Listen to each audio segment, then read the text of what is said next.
Welcome, everybody. It is so great to see so many familiar faces and names joining us today. Thank you all for joining on a Monday, also on short notice. This was we patched together a team for the case conference today, and are really excited that it's going to be able to happen, and really excited to see you all here.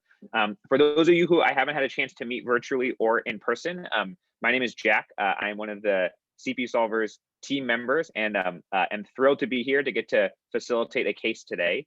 I'm joined by Anne-Marie Kumpfer, who is, I think, moving inside right now. I think she will be the other case facilitator today.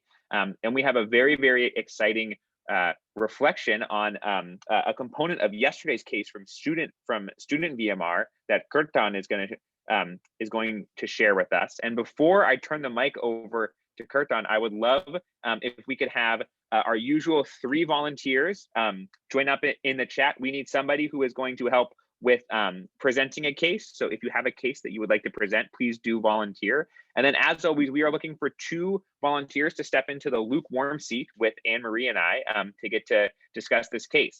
As always, in our pursuit of greater gender equity in the clinical reasoning space, we would love it if one of those volunteers was somebody who does not identify as a man, given that men have historically dominated the clinical reasoning space in terms of representation, but certainly not in terms of acumen. And so, as we continue to move the needle on gender parity in the clinical reasoning space, we would love to have at least one volunteer be somebody who does not identify as a man. I will keep an eye on the chat, and I will now invite you all to listen to the smooth and brilliant reflections from Kirtan here as I pass the mic over to him. Yes, so good morning, everyone. I'm so excited to be here today. And I always love when we have different residents pair up. So like sometimes Jack pair up with Anna and Jack pair up with Smitha. And today we have Jack with Anne. So it's always exciting. I can also see my friends Maria, Valeria, and Gabriel here. So it's amazing. And talking about yesterday's case. So yesterday we had an amazing case where everything was pointing to GI tract. Everything was suggestive of the fact that something is wrong with our gastrointestinal tract, including the mucosal lining, but eventually it turned out that even the heart was involved. So that is my reflection today, that when we think about one system, how we can link to another system. And protein-losing enteropathy is one of those parts of digestive tract wherein you can get all the symptoms and all the organ systems involved. So for instance, a few weeks back when we had a case of right-sided heart failure due to tricuspid regurgitation, causing the cardiac cirrhosis, causing the lymphangiectasia, so causing all the congestion, and that was causing the dilatation of lymphatics, and then lymphatics were losing everything. They were losing the protein, they were losing the fat. So basically, I like to think about the wall of the intestine as 3 things: the mucosa, and post-mucosa, and finally the lymphatics part. So when the mucosa is involved, so things like celiac disease, inflammatory bowel disease, so all those diseases will affect the mucosa. And then beyond the mucosa, we have involvement of submucosa. We have the basement membrane. So you can get deposition of various substances in the basement membrane and the submucosa. So when you talk about entities like amyloidosis, sarcoidosis, sometimes even systemic sclerosis, so all those entities will cause malabsorption by infiltrating the submucosa and the muscular wall. And once we move beyond that, that's when we encounter the lymphatics. And talking about diseases which can affect the lymphatics, so the classic examples is the Whipple's disease, because if you see, the Whipple's disease causes malabsorption by blocking the intestinal lacteals, which are kind of like venules. So when the lymphatics, lacteals combine together, then they form the large lymphatics. So lacteals are affected by Whipple's disease, and then lymphatics travel to the retroperitoneum. So retroperitoneal diseases like retroperitoneal fibrosis due to malignancies, IgG4 related diseases, or metastatic diseases can cause malabsorption by affecting the lymphatics in the retroperitoneum. And then finally, all the way up, lymphatics drain into superior vena cava. So anything which affects the right side of the heart, let's say constrictive pericarditis, let's say restrictive cardiomyopathy, let's say pulmonary hypertension causing cor pulmonale. All of those things will elevate the pressure in the superior vena cava. And since lymphatics are draining into it, the back pressure will be going to lymphatics and all the way to the intestine. So that's a nice way to tie the protein-losing enteropathy anatomically. So those were my thoughts. And just in the back room, Anne and Jack were telling us that what is the importance of SAG and everything. Ascites gradient, it's very important. So thanks for sharing those pearls with us in back room, Jack and Anne.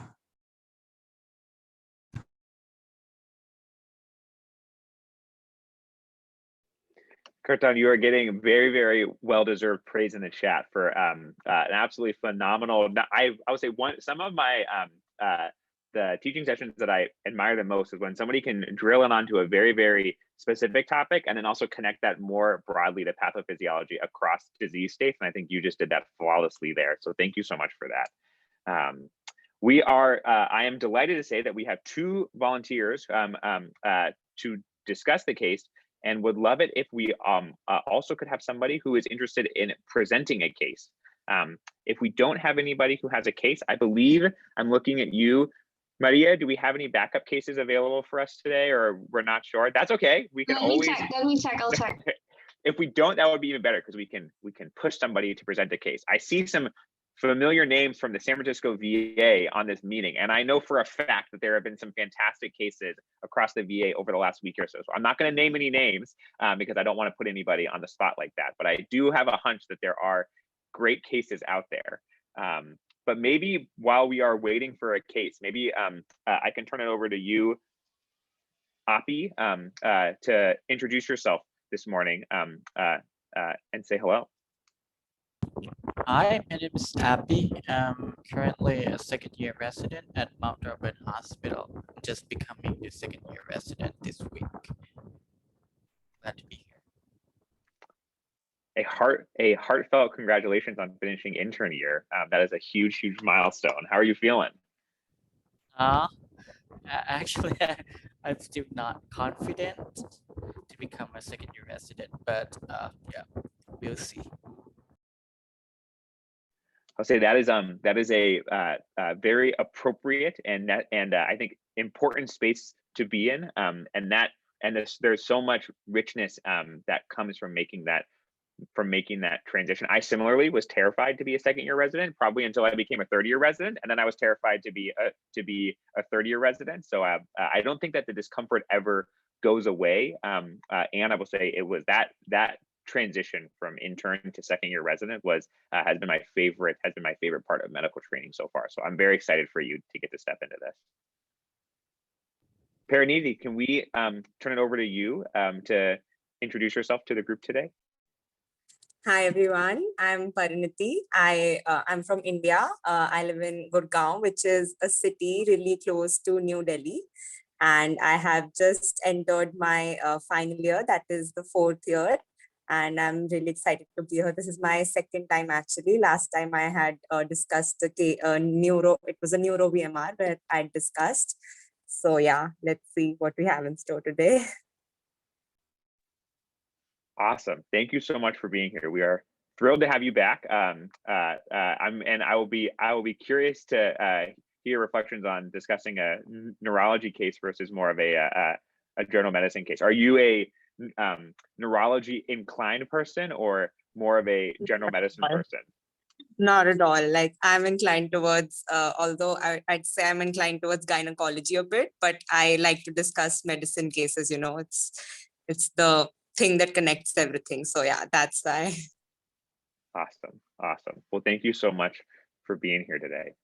And Maria, I as I oftentimes do when I try to multitask, I dropped the ball and lost sight of the chat. Have you seen, has there been any case volunteers to present today? Hey, so I accidentally, when I came inside Trip, messed up my mic, so I'm on my cell phone for audio right now. So I was a little distracted with that. I have not seen anyone with a case so far. I think we're still waiting. I do have a backup case that if I could pull it up, that I could present to you all if Maria doesn't have a backup case. I would have to make sure, I wrote it up, but I'd have to make sure that I still had it available. We have a case, we have a backup case so that you can have unknown case discuss AMK if that's okay. Okay, yes, I guess I don't get out of the hot seat. Or the lead form seat, I should say.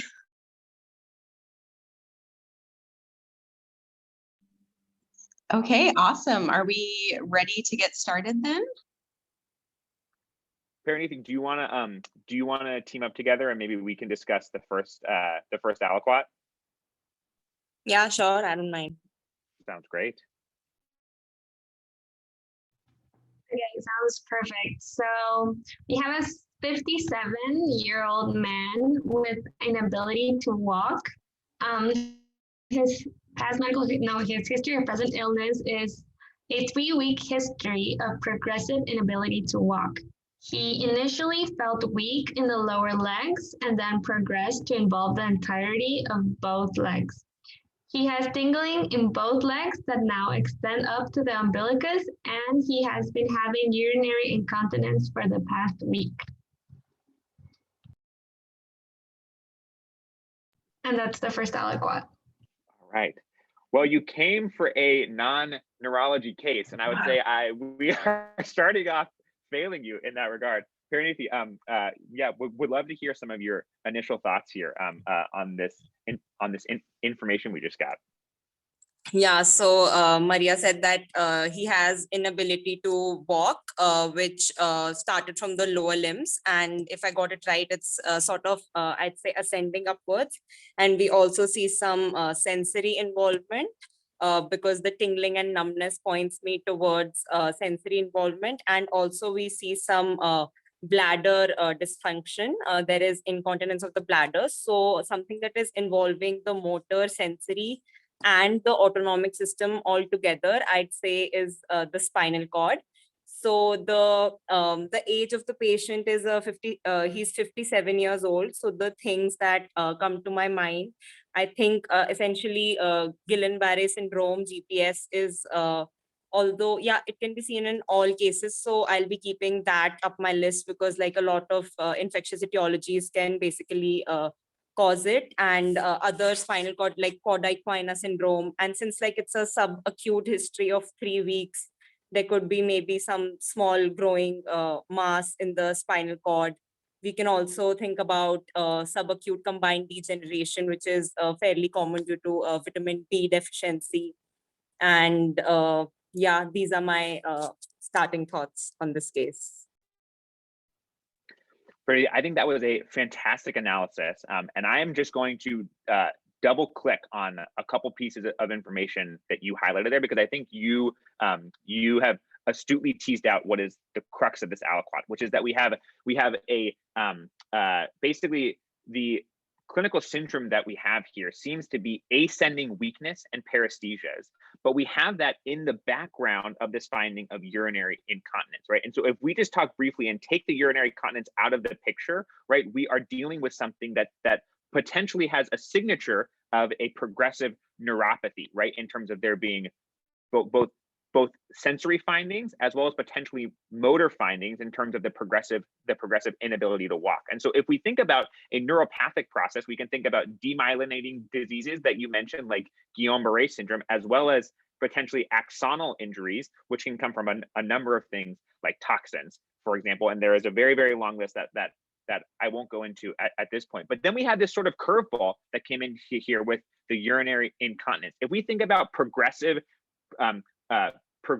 neuropathies that patients can have, for example, like the demyelinating form, right? We usually think about the long axons being impacted in those areas, whether it's a demyelinating process or something that is related to axonal injury. But the part that is interesting about the urinary incontinence is that those neurons or those nerves themselves are actually quite short.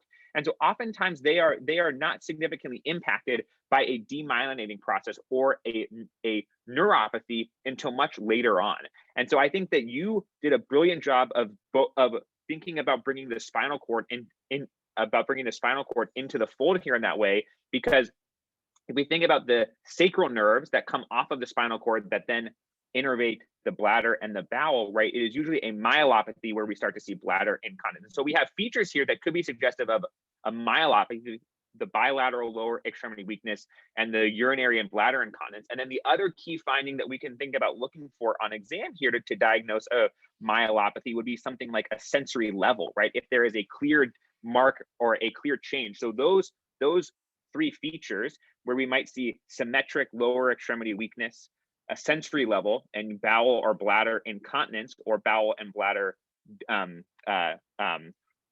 retention are things that we might then localize to a myelopathy. But again, the pattern of this patient's symptoms are then more in terms of there being sensory and motor involvement, as well as the paresthesias, and the ascending nature of it also potentially suggests that there may be a neuropathic process here. And so then we then get into the question of, gosh, well, are there diseases that can span both the peripheral nervous system and the spinal cord? And certainly there are many. One of the ones that you mentioned there being something like B12 deficiency, but also a number of different demyelinating or infectious processes that could also cause this clinical signature. And so I think you have done a fabulous job of sort of localizing the lesion to potentially two areas, right? Something that is affecting either this spinal cord or the peripheral nervous system, or potentially a disease process that spans both of them, which may be a differential diagnosis that we get to walk down as the case unfolds here. But I think the key things to take away here is just to highlight the things that you so fantastically said, right? A bilateral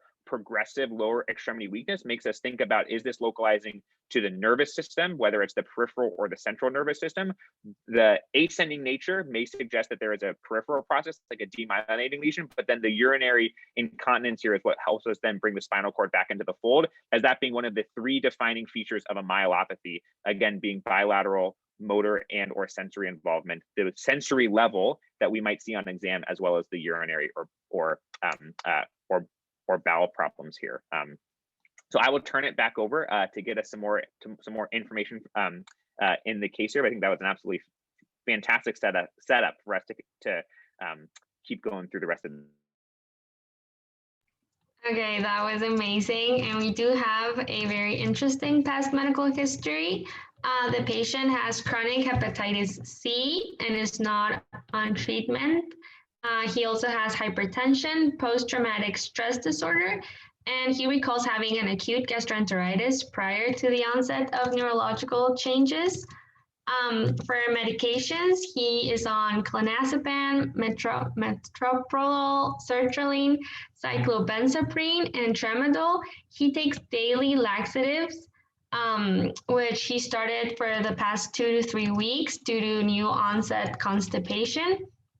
And he also took a cycle of doxycycline that was prior to his presentation for suspected folliculitis on the lower extremities. Social history, he smokes cigarettes. He has been smoking 1 pack per day for the last 40 years.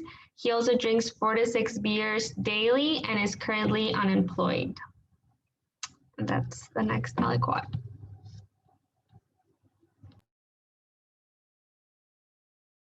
Okay, Abby, what are your thoughts here, kind of layering on the past medical history that we've heard to the HPI? Yeah, so based on the past medical history, the history of gastroenteritis might suggest some process of the autoimmune process, or like Guillain-Barré syndrome. Having said that, I don't think that Guillain-Barré can cause myelopathy, like sensory level loss at the umbilicus. That's more likely a spinal cord like transverse myelitis more than just the peripheral neuropathy from Guillain-Barré syndrome. Other past medical history, chronic hepatitis C. Sometimes it can cause vasculitis as well, like cryoglobulin. But one more thing that I'm still curious, is there any history of HIV or like some viral like HTLV1, which can cause the Kyloch syndrome, transverse myelitis as well, like spastic something myelopathy or something. I can't remember exactly the disease that associated with HTLV1. Other things, medications that contribute to the myelopathy or this kind of picture. I don't see any medications that can cause that. So I'm still thinking more like a myelopathy rather than the peripheral neuropathy.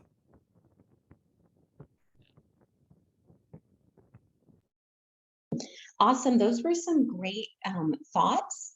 And then I kind of wanted to, I'll kind of speak some more into my thoughts, but I wanted to see what are some of the things that you would be looking for on examination to maybe help kind of bring things higher up on your differential or kind of rule out things. Are there anything specifically you'd be looking for? So I'm looking for the side of upper motor neuron, like hyperreflexia, sensory level loss, and then like clonus or signs of any upper motor neuron signs. I would say that is like my main physical exam, and also the perianal sensory loss as well, to out some of the Kodak-Buena syndrome. Okay, awesome. Yeah, those are great thoughts. So I just kind of want to highlight some of the things that you talked about. So first you talked about kind of how we can layer the past medical history. So thinking about untreated hepatitis, C infection, some of the complications that we can see of that. So you mentioned cryoglobulinemia.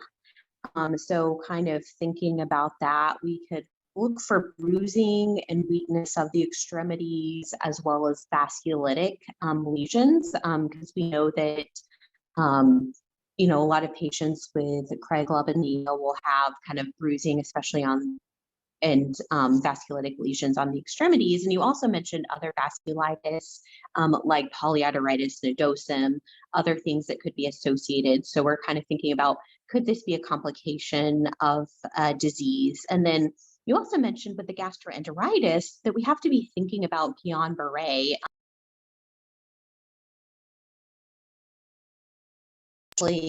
Things like Campylobacter can predispose to Guillain-Barré. And so, yeah, I agree. We definitely want to be kind of looking for signs of that on examination. And then kind of thinking of the meds, when I look at the med list, I'm always looking for things that could be contributing. So I'm looking for, you know, medications that could cause constipation or autonomic problems, and then also, you know, anticholinergic medications, and then medications that could be associated with serotonin syndrome. So, you know, there's a few medications on several serotonergic agents like sertraline, tramadol, and then on several kind of CNS active medications like cyclobenzaprine. So that could certainly be contributing. And then when I hear this history of constipation, and I also hear urinary retention, that makes me think about an autonomic neuropathy. And so I'm going to be kind of looking for further signs in the vital signs, looking for tachycardia, hypertension or hypotension, things like that, that could kind of confirm my suspicion that there might be an autonomic neuropathy as well as weakness on examination. And then, you know, whenever you hear folliculitis, I would want to see the lesions are, you know, and see if there was a picture of when they were diagnosed. Is this actually folliculitis or is this a vasculitis? Or was it folliculitis? And then could it have traveled to the spinal cord and be causing some sort of epidural abscess leading to the symptoms? So I think that would be really important. And then, you know, with the smoking history, can be entertaining malignancy. And then with the beers, thinking about thiamine deficiency, because that can be a mimic of Guillain-Barré. So those are kind of, you did a great job of thinking about how the past medical history could layer onto that. And then some of the things, you know, I'd be looking for on examination, I completely agree. I'd want to know, is this, do I see signs of an upper motor neuron or lower motor neuron lesion? And is Jack mentioned in the first aliquot sensory level, do I see it? Thinking about something like transverse myelitis. I'd also want to look at the deep tendon reflexes, thinking about Guillain-Barré, because hyporeflexive reflexes could point to Guillain-Barré, although you can also see that thiamine deficiency, as I learned in a prior case as well. But then hyperreflexive reflexes could point to something like serotonin syndrome or some sort of upper motor neuron lesion. And then I would want to assess the gait, thinking about things like normal pressure hydrocephalus, look for things like nystagmus on exam, and then just do like a really good neuro exam. And I completely agree with assessing for like the weakness, is it asymmetric or symmetric? Because that would change the differential. And then also thinking about rectal tone, sensory level, things like that. So I am excited to learn more. Does anyone have any other thoughts?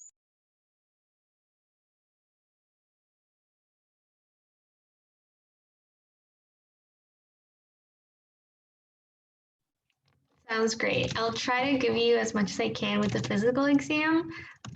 So the vitals, he was afebrile, heart rate was 84 beats per minute, blood pressure was 120/60, respiratory rate was 15, O2 sat 98% on room air. He had an unremarkable cardiopulmonary exam. The skin had maculopapular rash with scattered pustules on the bilateral lower legs.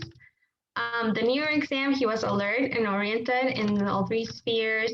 He had normal speech and cognition. His cranial nerves 2 to 12 were intact. The strength was decreased in the lower extremities, but upper extremities, they were normal, 5 out of 5. Bilateral hip extension, 3 out of 5. Bilateral knee extension, 4 out of 5. And bilateral foot dorsal and plantar flexion, 4 out of 5. I can repeat those afterwards, Ballet, if you want. His reflexes were decreased in the lower extremities. He had bilateral patellar reflex 3+ and bilateral ankle jerk 2+. He had loss of vibration sense up to the T10 dermatome, loss of pain sensation to the upper calves bilaterally. He had no ataxia and was not able to stand. He was able to stand but couldn't walk.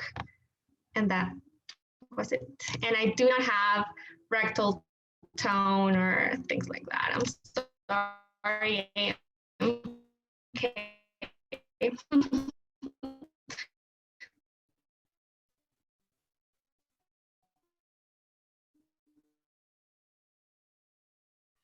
All right. As we wait for the rest of just for the final neuro exam to make its way up there, Praniti, would love to hear some thoughts from you in terms of now that we have some of this critical information in terms of evaluating the patient's weakness that we have, at least in the neurologic exam. Would love to hear your thoughts on how you're starting to put this together. Yes, so I'll go one by one as the points Maria mentioned. So after seeing the vitals, I think they were fairly normal. So we can rule out the autonomic sort of cause, the serotonin syndrome that was mentioned before. And what really lit up my brain was the maculopapular rash, because it is a very strong indicator towards a sort of vasculitis. And as we heard in the previous aliquot, the patient has hepatitis C, and I know that hepatitis C is really associated with cryoglobulinemia. So essentially, I think the same vasculitis could also be involving the spinal cord to give us the symptoms. As for the neuro exam, the vibration sense is lost, and so is the pain and temperature. So we know that the spinothalamic as well as the posterior column tract is involved, and obviously the weakness is also there. So it is something that is involving the entire cross section of the cord. And seeing the exam, I would essentially localize the lesion at somewhat about T12 to above T12 or T11 maybe, because I know that hip flexion is at L1 maybe. So yeah, I'm still thinking about the cause of the spinal cord lesion. The rash makes me think about more of a vasculitic picture, but also we cannot forget about the gastrointestinal episode that the patient had a few weeks back, because GBS is very well, associated with this Campylobacter jejuni infection.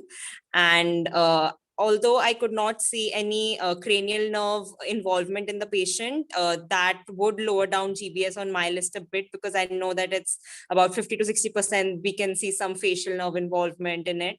So, yep, that's where I'm at right now. Absolutely phenomenal. I could not agree more with your analysis of the neurology exam, and to sort of link that back to some of the pathophysiology that we were discussing before. I think the combination of the dermatome that we saw, right, as that being one of the other key features of a myelopathy, as well as the fact that you know, what is currently being highlighted on the board here, right? We see reflexes that are, you know, maybe slightly increased, but certainly not decreased, right? And so if we're thinking about where we are in sort of the evaluation of this patient's weakness, if we're seeing a peripheral nervous system process, and particularly a demyelinating process of the peripheral nervous system, or a demyelinating neuropathy, what we would expect to see would be dropped reflexes, right? We have to explain. We would have to sort of localize dropped reflexes into the peripheral nervous system here. But the fact that we're seeing 3+ reflexes and at the very least, right, not abnormally dropped reflexes here tells us that maybe we can continue to make progress towards localizing this into the spinal cord, exactly as you said. And so then I think the question here becomes, right, now that we have a clinical suspicion of a potential myelopathy, right, where do we go from here? And I would say that there are many ways that we can start to stratify a myelopathic process, but practically the question then is this a compressive myelopathy or a non-compressive myelopathy? As you mentioned, Parineeti, right, we are seeing motor, both sort of fine touch and fine touch and pain, as well as proprioception and I think vibration sensing, right? So as you were saying that, right, this is spanning all the way across the tract.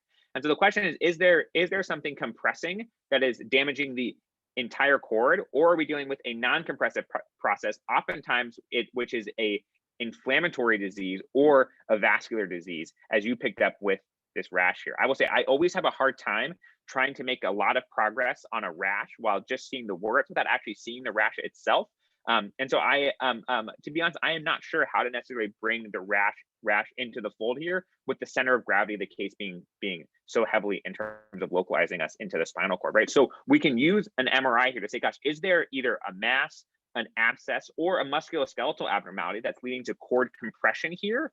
Or is this a non-compressive, likely inflammatory process, or again, a non-inflammatory process that is that could be damaging the spinal cord here, potentially something like a transverse myelitis, which has another long differential that we may end up going down. But I completely agree with your analysis. I think, you know, getting a sense of where this, of what exactly is leading to the development of this myelopathy, as well as looking for some of the common serum studies that we can do to evaluate this clinical presentation. Things like B12 deficiency, as you have already mentioned, copper deficiency, and then also sometimes we get information that leads us to go back in time and ask the patient other questions. So maybe getting a better understanding of what this patient's gastrointestinal illness is, because if we're thinking about a non-compressive inflammatory myelopathy, the most common kind that we will see, right, to put a name to that phrase that I just mentioned, if we're thinking about a transverse myelitis, the most common times we'll see are oftentimes these para-infectious or post-infectious diseases here. So potentially that gastrointestinal history is actually coming back in, not as it relates to a peripheral nervous system process, but instead as it relates to a central nervous system process. So I would say I have more questions than answers at this point, but I'm very excited to see where the imaging findings take us.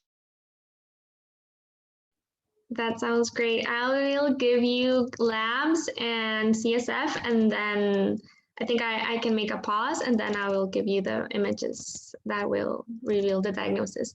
So for labs, the CBC, kidney function, and liver enzymes were normal. He had a hemoglobin A1C of 4%. B12 and TSH were normal. CRP is 4.6, which is high, and ESR is 48, which is high.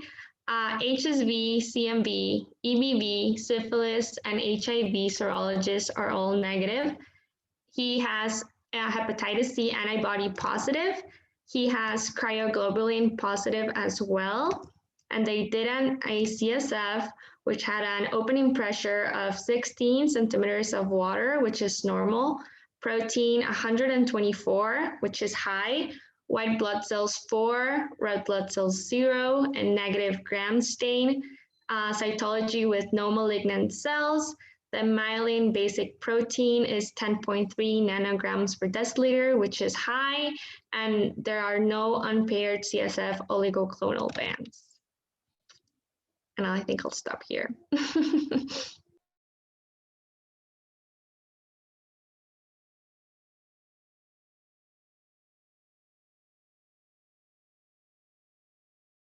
Okay, Abby, what are your thoughts based on this information that we have? Yeah, I think it's very interesting to do LP first. So I think it's pretty helpful for me, given that there's some albuminocytologic dissociation, because like protein is high, but cell was like, I can't remember, I think you said 4 or something. So that's pretty consistent with the Guillain-Barré syndrome. I guess it might be one of the variant of that. Other things for oligoclonal band, it was negative. And then I think that I'm not sure what is myelin basic protein for. I can't remember. But based on this finding, I'm thinking about Guillain-Barré variant syndrome, and the physical exam suggestive for, I think, like myelopathy or subacute combined degeneration of the cord, which sometimes can be related to B1, B12, but B12 is like normal. All of the HIV and then the virology were negative. So I'm not sure, but there's some signs of inflammation for sure, because like CRP and ESR were elevated. I'm not sure whether like cryoglobulinemia can cause this, but I guess it's unlikely. So next step, I would like to see the MRI spine. I think that is my rationale. So yeah, Abby, I am not an expert in neurology at all. And so, I don't know too much about myelin basic protein, but if we think about the name myelin, we think about something that like the myelin sheath. So if it's high, it would point to a demyelinating process. The question is, I think that we're kind of going to have to think through now is what is causing that demyelinating process?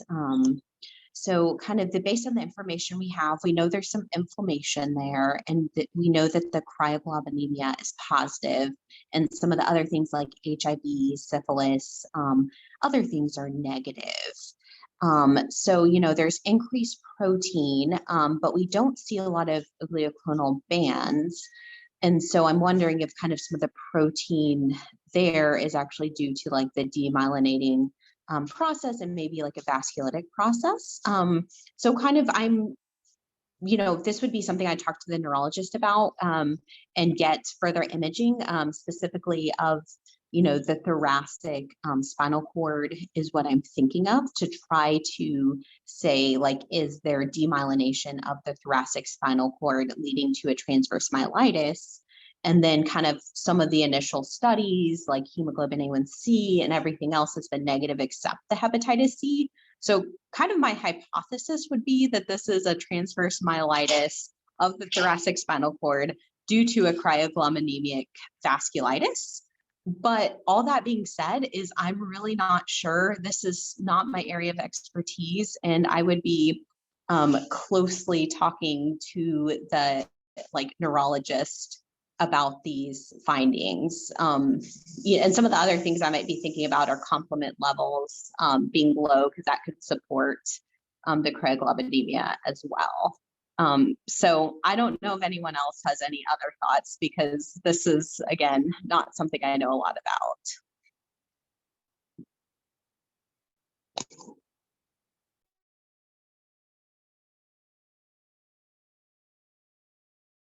Okay, we're really close. This final aliquot is going to give you the diagnosis.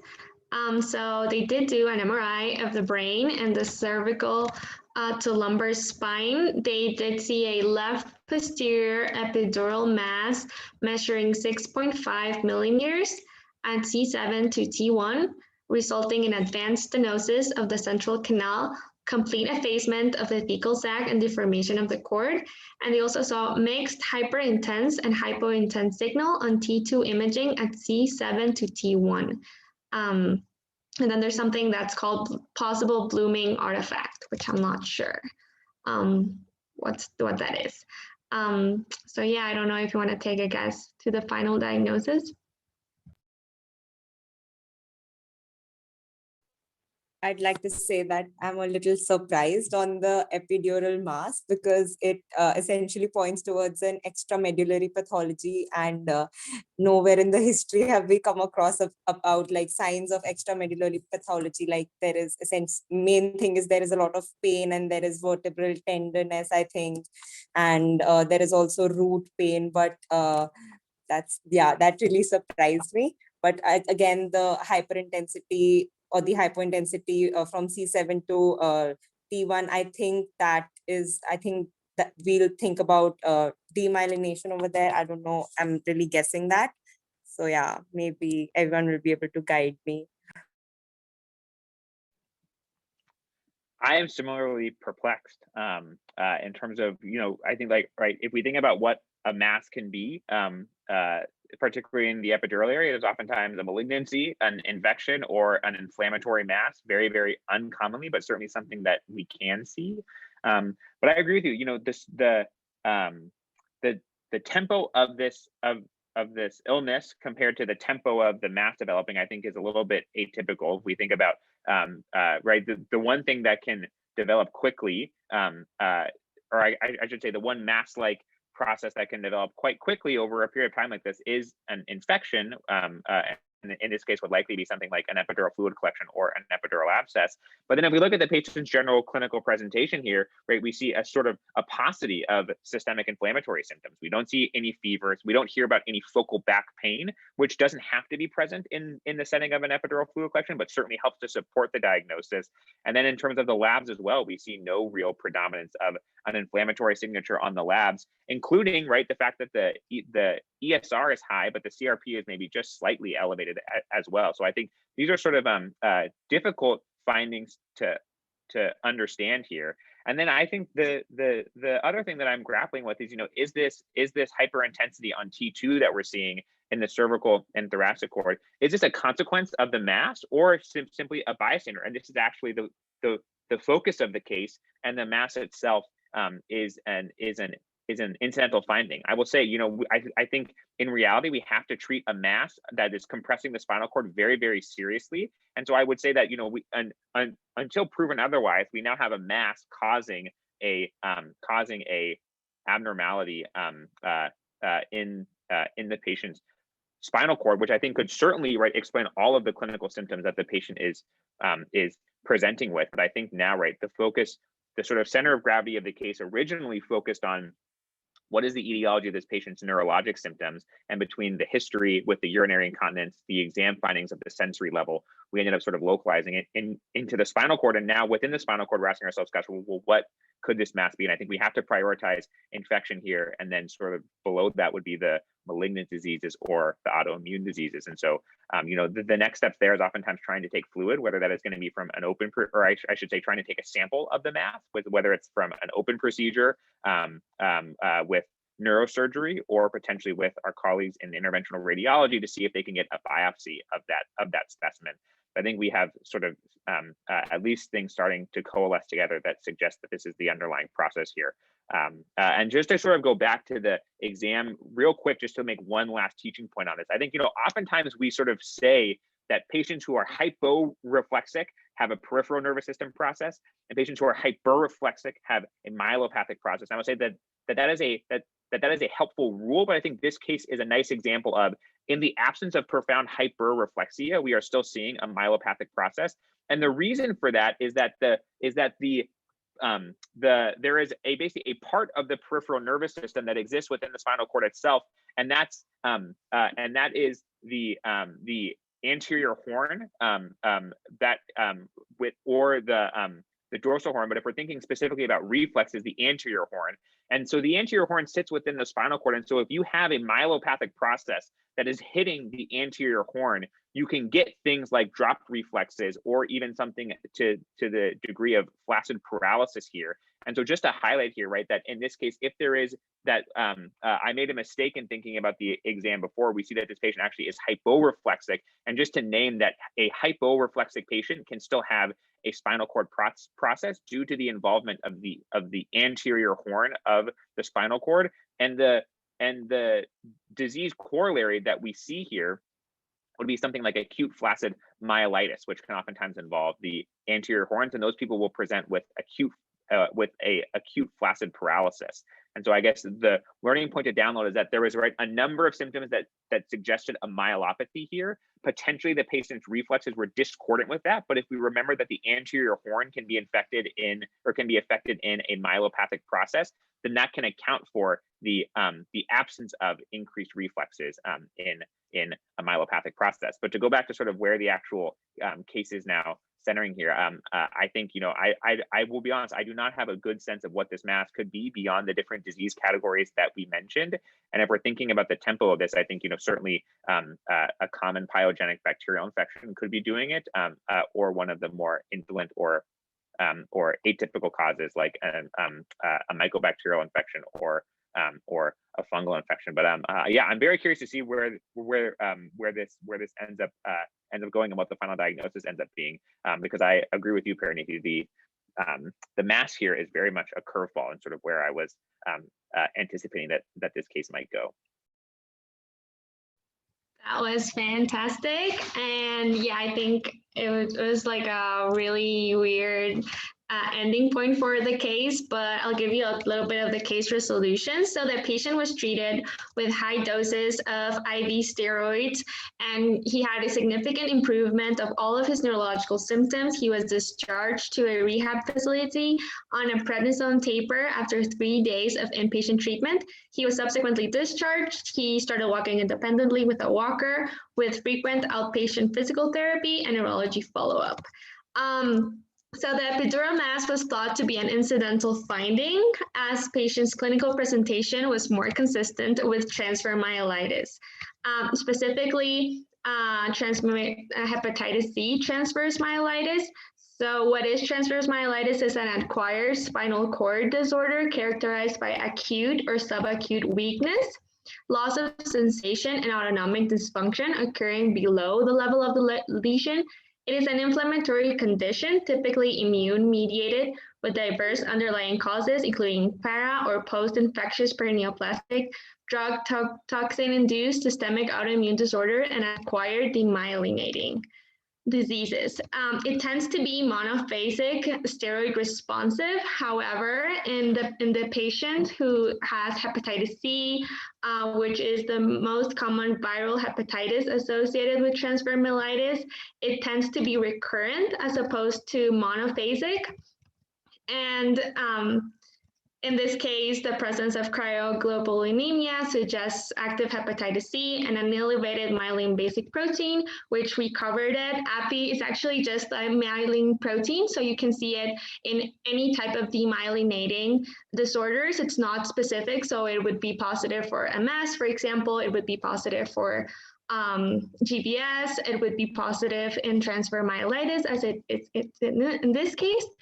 And a really good differential diagnosis is acute inflammatory demyelinating polyneuropathy, which is like the medical name for GBS syndromes. And you can actually distinguish it, through images and labs, but also in the clinical course. The autonomic dysfunction that leads to urinary, fecal incontinence or sexual dysfunction is not characteristic of GBS, and it would lead you more towards a transverse myelitis picture. So that was the case. I hope you liked it.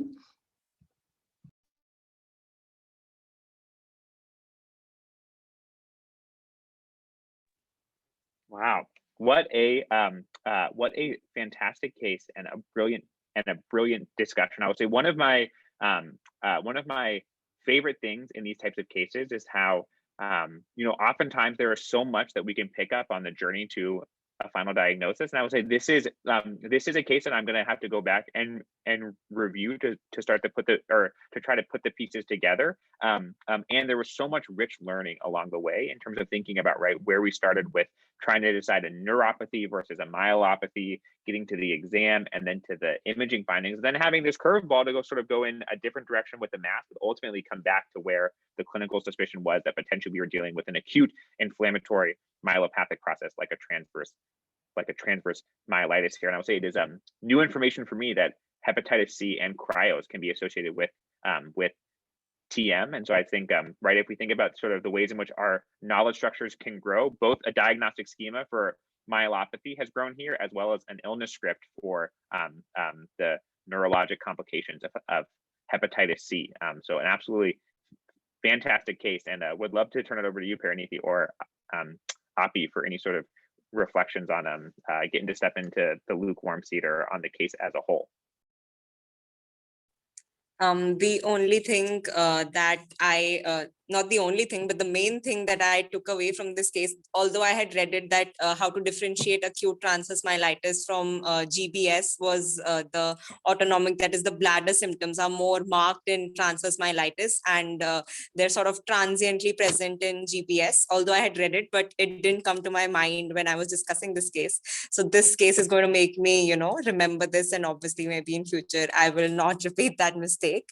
And yes, this, although the hepatitis C, cryoglobulinemia, and vasculitis, this association was there in my mind. It causing transverse myelitis is also something new, which I learned.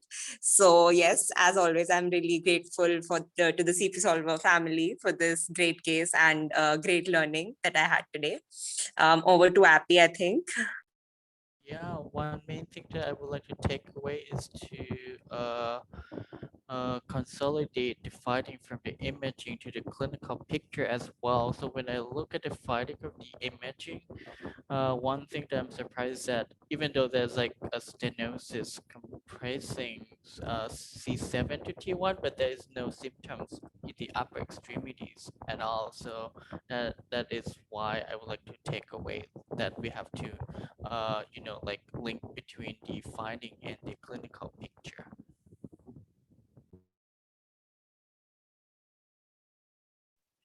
Wonderful. Well, before we close out for today, I'm gonna turn it over to Gabrielle for some teaching points to bring us home. And just want to say thank you all so much again for coming to join us today to learn and grow in one of the greatest joys for many of us here, which is the process of diagnostic reasoning. Gabrielle, take us home. Thank you so much, guys. This was an unexpected case, but so awesome, and your reasoning was flawless. So in the start, we were trying to localize the lesion and the problem. And in this case, it was a motor sensory and autonomic dysfunction on the lower extremity. So we were thinking if the spinal cord is involved, or this is a problem of the terminal axons, such as nemyelinating diseases like Guillain-Barré, vitamin B12 deficiency, some infectious related diseases, etc. And in case of the spinal cord involvement, we were discussing about Cauda-Equina syndrome and mass compression of the spinal cord, subacute combined degeneration caused by B12 deficiency. When we were discussing about bladder innervation involvement, Jack taught us a really interesting pearl that the bladder innervation involvement in the myelinating diseases is presented in the late course of the disease because they have short length. So that presentation made us think that spinal cord could be less likely. We were also looking for a trigger. The patient has a gastroenteritis, has medical history. So we were thinking about this could be Guillain-Barré, because Guillain-Barré can be triggered by, for example, some infectious diseases such as Campylobacter, Zika virus, etc. We were thinking about also vasculitis and post-infection transverse myelitis. And this disease is presented by autonomic acute or subacute motor, sensory, power and battery dysfunction. And in the physical exam, we could find hyperreflexia or aphasia. We were also thinking that the sertraline medication could have been the problem because there is because we were thinking about serotonin syndrome. And this patient also had a habit of smoking, exactly 40 pack year smoking. So we were thinking about a paraneoplastic syndrome. In the physical exam, we found some clues, for example, the rash. And the rash could lead us to a vasculitis issue or a post-infection related disease. And we didn't find a profound hyperreflexia. So the myelinating diseases could be less likely, but not always. And we have to keep that in mind. So at the end, we were thinking about cryoglobulinemia and cryoglobulinemia neurological manifestations tends to be most commonly evolved peripheral nervous system, not the central nervous system. And common manifestations of the peripheral nervous system involvement are symmetric polyneuropathy, small fiber neuropathy, and mononeuritis multiplex. And the final diagnosis was transverse myelitis. Just for reviewing this disease, Jack has a very nice infographic on Twitter. Some of the triggers of transverse myelitis are infectious, the most commonly viral, and Hep C virus is the most common hepatitis virus causing transverse myelitis, and could be also related to some bacteria, for example, Mycoplasma, and could be also related to immune diseases. So thank you so much, guys, for coming in, and have a nice day.